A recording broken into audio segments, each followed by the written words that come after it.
Karl, thanks for talking to us. No problem. Well, what an afternoon's football that was. Yeah,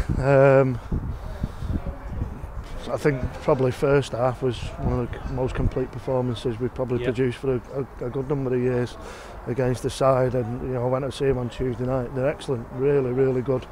I think they showed that in the second half, to be fair to them, when they started to play out from the back, and could have caused us problems. We've probably rode our luck a little bit with a couple of little bits and bobs, but as a performance from every single one of them, absolutely magnificent. Yeah, because people came back from Fylde after the game on Tuesday night, certainly talking about Barnes and Richie Allen, the wingers, and like we've just been saying, at the end of the game today, they both left the field, which speaks volumes, really. Yeah, it does. We had a game plan with, obviously going and watching them and seeing what they do has helped me in respect of where I thought we could affect them, and they're important players for them. We needed to nullify that. They like to use the width a lot, and I thought Jerome and Liam Brownhill were absolutely magnificent and stuck to the test. What did you say to the team going out? I mean, obviously, he's a side that's top of the league above us, obviously very good. How did you G the lads up for that? Didn't need to. Right. It's it's a no-brainer at the moment. It's I'm pretty redundant in there, to be honest. I don't really need to say much. I've got to pick the team and have a look at the tactics. Yes, there's little bits of information that I need to give out, but the majority of the time they're doing it for themselves. They're all there pulling together like we've tried to instill in them, and as you can see from the first half performance, that's the results of a united front, if you like.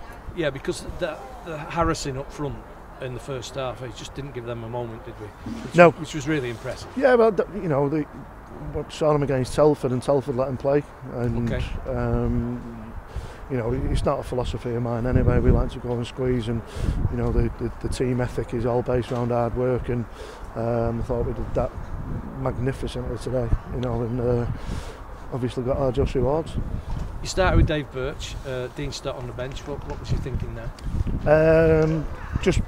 Birch is a kind of little bit more experience, and I thought he'd hold us together that look just a little bit better. It's an hair's breadth between the pair of them, but I just thought we needed. I was always going to play Tom Brown, having watched them in the week, and we needed to make sure that because what they do when they do get it wide, if they deliver balls in, there's two of the midfielders who go and join in very quickly, and I thought Brownie's energy would help us nullify that, and obviously we needed to affect it in a positive way, and that's where I saw Wolfie coming into the game, and I thought it kind of works, I suppose. Yeah, Wolfie was magnificent in that first half, I've got to say. Loads of them were actually. Yeah, there's every single one of them. Yeah. Every single one of them deserves all the plaudits that they get. Yeah. Now it's a great achievement for a club of our stature within the non-league pyramid to be in the quarter-finals. So happy days. Well, I know it's a competition close to your heart because you've been down to Wembley in this competition, and like you say, we're through to the quarter-finals. We're already the lowest-ranked team in it, so I don't think there'll be many teams actually fancy playing us here. Certainly.